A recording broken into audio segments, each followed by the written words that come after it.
WCBI News at 10 starts now.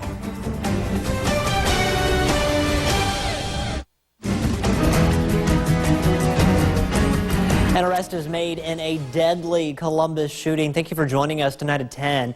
27-year-old Aaron Mitchell of Columbus has been booked into the Lowndes County Jail on a murder charge.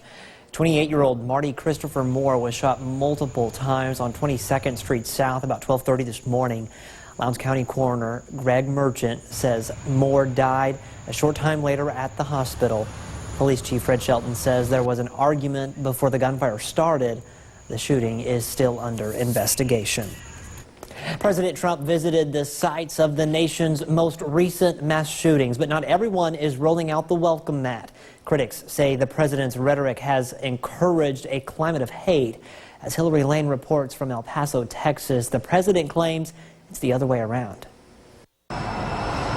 President Trump touched down in the grieving border town of El Paso, Texas, where 22 people were killed in a shooting massacre. The president visited University Medical Center of El Paso. We met with also the doctors, the nurses, the medical staff.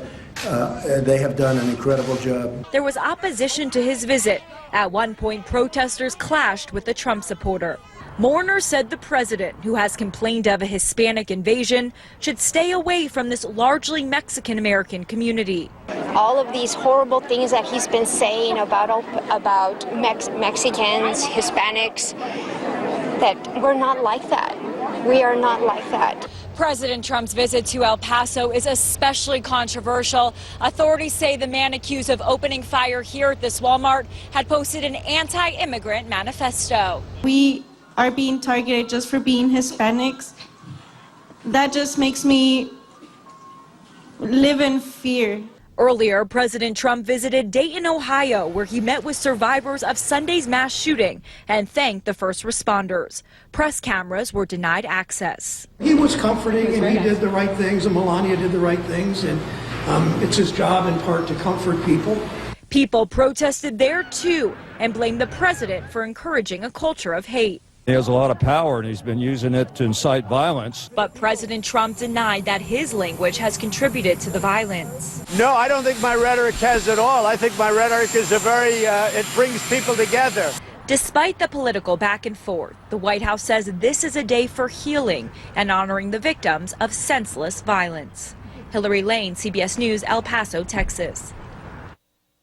Heartbreaking stories there and in Dayton, Ohio. In other news tonight, being competent to stand trial is a major factor in determining if a case can move forward or not. If the defendant is competent, the trial then goes on. If not, the defendant cannot be convicted of the crime they're accused of. Our Quentin Smith, he speaks with legal experts about mental competence. So, Quentin, we've actually seen a recent experience of this. That's right, Scott. Just a few weeks ago, a judge ruled that William Thomas Chisholm is competent to stand trial. Now, you may remember, Chisholm is accused of shooting and killing a Starkville optometrist just last year. Whenever a trial is set to begin, lawyers will request their clients be evaluated, and often the trial can hinge on those results.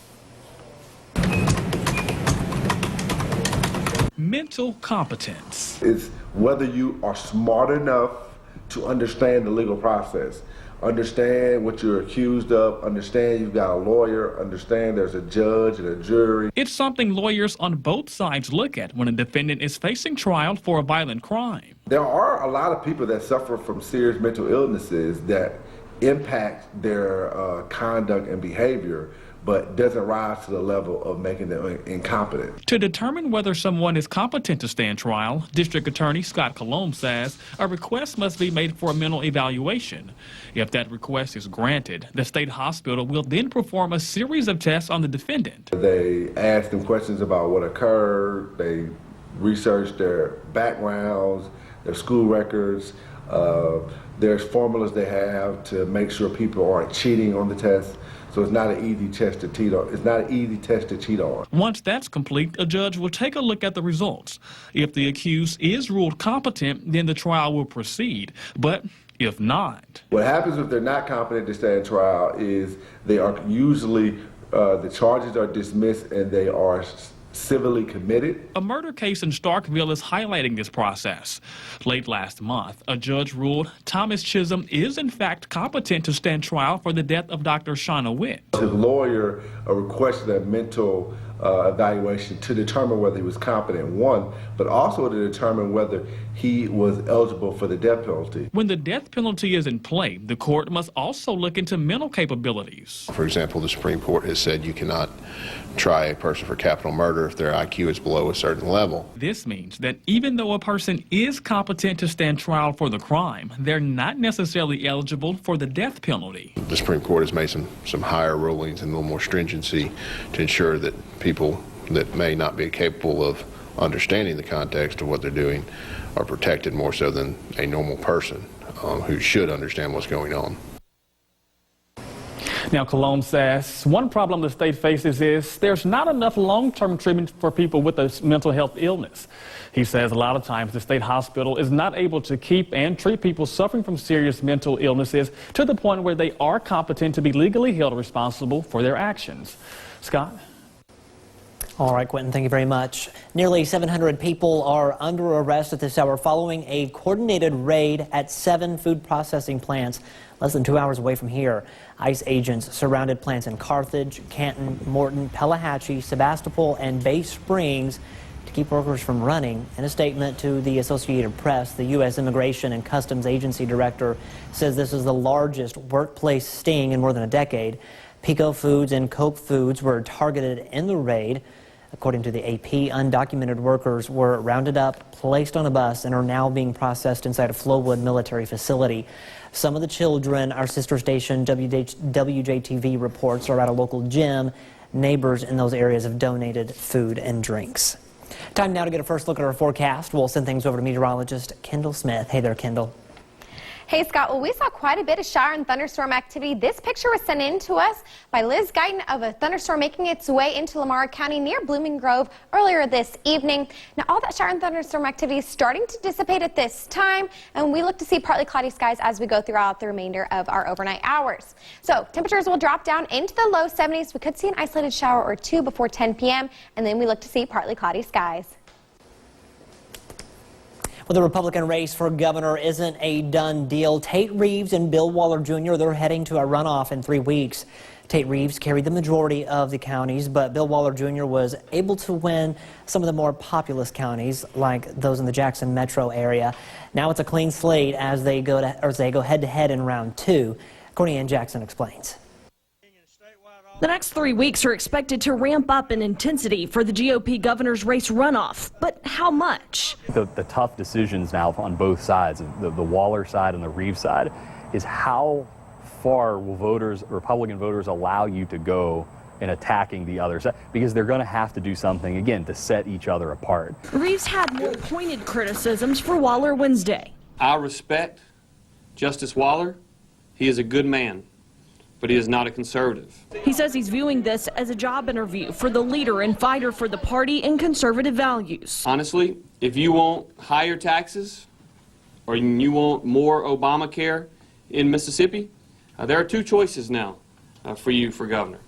You can choose Jim Hood or you can choose Bill Waller. Waller noted differences on positions ranging from education, economy, health care, and roads and bridges. That's what separates me from Tate. And I think a majority of Mississippians are going to be interested in moving this state ahead. Waller knows he splits with Reeves on the Medicaid expansion and gas tax issues and says, people, I think, given the road situation the way it is, I think people are not going to accept that. I think people that live in communities where the hospital is at risk of closing, they're not going to accept that.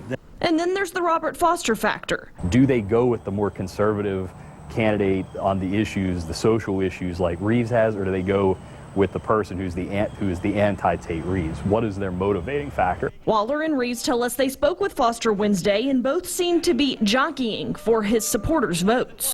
Courtney Ann Jackson, WCBI News. Well, the warm and muggy conditions will stick with us throughout the remainder of this week, but the chance to see more scattered showers and thunderstorms are on their way. More on those details coming up next. Your first alert AccuWeather forecast. with meteorologist Kendall Smith. Well, we saw quite a bit of showers and thunderstorms roll through our area this afternoon and evening. Check out this time lapse in downtown Tupelo on our Alpha Insurance sky camera of some storms rolling through earlier this evening. But on Doppler radar, those storms are starting to move out of our area. So we look to see just a few stray showers before 10 p.m., but after that, we look to dry things out for going into midnight, as well as by the time you wake up tomorrow morning. So right now in Tupelo, they are currently dry. Temperatures sitting at 75 degrees with the dew point at 72. So it is still pretty hot and muggy out there if you do happen to be out and about at this time. Now, where that rain has made its way through has helped to cool things off quite a bit. 72 in Amory, 77 in West Point, a little warmer, 81 in Louisville, and 79 in Macon. Now, as we go throughout your overnight hours, temperatures will dip down into the low 70s. We could see a stray shower or two, but for the most part, we look to be dry, and winds will be calm out of the southwest around 2 to 5 miles an hour. So timing out the rain details for the next few hours, we're looking to see partly cloudy skies as we go throughout your overnight hours. By the time you wake up tomorrow morning, we're still seeing lots of sunshine, but the clouds do start to increase by lunchtime, and then by the afternoon, we could see some isolated showers and thunderstorms starting to pop up, just like we saw today, and then those rain chances will clear back off for your overnight hours as we head into Friday. So take a look at the next 24 hours, our future heat index. It will feel like anywhere in the upper 80s or upper 90s to the triple digits. So it's going to be another summer scorcher in store for us. Make sure to stay hydrated if you are going to be out and about. Now, we do have some more rain to talk about that will help to cool things off a bit. Friday morning looks to be dry. During the afternoon hours, we could see some isolated showers and thunderstorms starting to pop up. But then we'll dry things back out for your overnight hours. Saturday morning looks to be dry, but then during the afternoon, once again, still seeing some more showers and thunderstorms, and then we'll dry things back out for your overnight hours heading into your Sunday. So we look to see just a little bit of a break in the heat from some showers and thunderstorms. So area-wide tomorrow, temperatures will top out in the low 90s, looking at it a little warmer for our southern counties, mid-90s, and then West Alabama, low to mid-90s as well.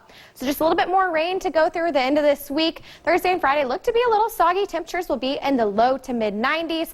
When you factor in that heat index, it will feel like the triple digits, and lows each night will be in the low 70s. It's Pontotoc County Week in the high school football tour. Next stop, the Holler. It's coming up later in sports. Welcome back, everyone. Hard hits to the head can end with the trip to the ER with a possible concussion. We look at some of the symptoms tonight in our Health Talk with Baptist. Hi, I'm Dr. Lee Richardson, a physician in the emergency room at Baptist Memorial Hospital, Golden Triangle. Tonight we will discuss the symptoms of a concussion. Symptoms of a concussion range from mild to severe. An athlete who has experienced a head injury or concussion may have signs and symptoms that do not become apparent until hours after the initial event. Signs and symptoms may look different in each individual. At the time of injury, hospitalization may not have been required, but you should be alert for possible signs and symptoms in the athlete. Seek medical attention immediately if you see any of these symptoms. Headache, especially one that increases in intensity or a headache that is persistent. Any period of loss of consciousness. Seizure activity. Dizziness, nausea or vomiting, drowsiness, lethargy or sleepiness, memory deficits, mental confusion, disorientation, or inability to focus or easily distracted, emotion out of proportion to circumstances, delayed verbal and motor responses or slurred speech, feeling foggy, lack of coordination such as changes in gait or balance, vacant stare, blurry or double vision, one pupil larger than the other from right to left eye or dilated pupils, bleeding and or clear fluid from the nose or ears, ringing in the ears. Look for symptoms in your loved one that get worse or seem to change. If you have any questions or concerns about the symptoms you see, contact your family physician or go to the nearest emergency department. Join us next time for Health Talk with Baptist when we will discuss how to treat a concussion. Mail your topic suggestions to healthtalk@wcbi.com. Health Talk has been brought to you by Baptist Memorial Hospital, Golden Triangle. The high school football tour continues. We check in with the Pontotoc Warriors for stop number 45. That preview is coming up next in sports. WCBI Sports with Courtney Robb. The high school football tour continues. We stay in 4A as we check in with the Pontotoc Warriors. After losing players in key spots, the Warriors look to prove that this season they are still a force to be reckoned with. Pontotoc is stop number 45 in our 60 in 60 marathon. WCBI's 60 Schools in 60 Days is brought to you by Sparklight. I just think that, to me, personally, I think that I won't be satisfied to have a trophy in my hand. Other than that, it's all good. The Pontotoc Warriors enter this season hungry. After losing to the eventual state champions in the playoffs, the Warriors expect nothing less than to make another postseason run. I've been lucky the last 3 years, since I've been, we've been going pretty far in the playoffs. This year we want to finish it off. We want to go ahead and go as far as we can and hopefully come out on top. It just brought us together saying, like, we got to do better. We got to put in our part. We got to come together as a team. And once we do that, it should be easy, just like them doing it against us. Seniors have been so close so many times, especially some of the guys have been out there playing and starting these few years they've been with us. They've been so close, I think they really want to get to another level. So their work ethic has showed that. Pontotoc looks to replace its starting backfield as well as duo at cornerback. But this is a program that continuously finds ways to fill key spots. We got people stepping up in different positions, quarterbacks coming in that hadn't played at all, and they're showing that they want to actually be on the field and help us prosper through the year. We've got, with guys back there that can still handle the football, and I think they'll be able to take up the slack. I mean, these guys, you'll be amazed what young people can do. That talent will be put through the ringer this season as Pontotoc prepares for a strong district. It's going to be a tough one. It always is, but it's fun. It's fun to go against teams like Shannon, Itawamba every year, and then we got a couple new ones, and it's just going to be different because, I'm used to playing certain teams every year, but it's going to be a good one, and I hope we can just win as many as we can. It's never an easy game in this region. I say it's one of the toughest ones, so that's what makes it all fun about it. It's like nothing comes easy with us. We're proud, baby. We ain't working. Come for everybody to see. With the Warriors in the high school football tour, Chris Bolton, WCBI Sports. 60 Schools in 60 Days with Pontotoc High School was brought to you by First Choice Bank. Just 15 stops left on the high school football tour. The tour continues on Thursday. We check in with the South Pontotoc Cougars for stop number 46. Friday, the work week wraps up with the Mooreville Super Troopers for stop number 47. The weekend welcomes the Shannon Raiders for some of that good old weekend entertainment. And then on Sunday, we will see what the Indians at Itawamba AHS have been cooking up. If you've missed any stops along the way, you can always go check them out on our website at WCBI.com. Well, after suffering from a minor leg injury during opening practice of Titans training camp, some good news as preseason NFL quickly approaches. Former Ole Miss wide receiver A.J. Brown has returned to the practice field. Still not appearing full go, Brown spent practice jogging, working with trainers as well as throwing passes to receivers. Currently, no specifics on the injury have been given, but Brown saying after practice that he is almost ready to return. It was tough. I didn't really know what to expect, but everything's all right. I'm no concern because football is football. You just got to go out and execute every day. So I mean, like I said, it's a mental game at this level. So, I'm gonna do what I do when I get back on the field. So I'm not too worried about that. A lot of praying, just staying patient because I'm really ready to get back out there, but I know I can't push it. I just got to be patient and just keep working. Get back with my team when I'm ready. Come and meet with my coach. I do a walkthrough. More means I lift weights. I lift weights like twice a day. Treatment like at 6:30, and now I'm out here with the team during practice because we're getting closer to the returns. That's it for sports. We'll have these last look at your forecast when we come back after the break. Stay with us. Well, we look to have a slightly soggy end to our week, and we're going to keep those rain chances around for the most part for our weekend, dropping them off just slightly. Temperatures each day will be in the low 90s and lows will be in the low 70s, but it's going to be typical summertime weather pattern. When you factor in the heat index, it will feel like the triple digits. So we're keeping the rain, we're keeping the 90s. Yes. The humidity. So it's, man, we were saying earlier, those kids who just started school, some today, some yesterday. Gosh, it just seems so early, and Starting school in the heat, that's no fun. I know, but it's August and August is here. for us in the South. Thanks, Kendall. Thanks for watching, everyone. We'll see you tomorrow.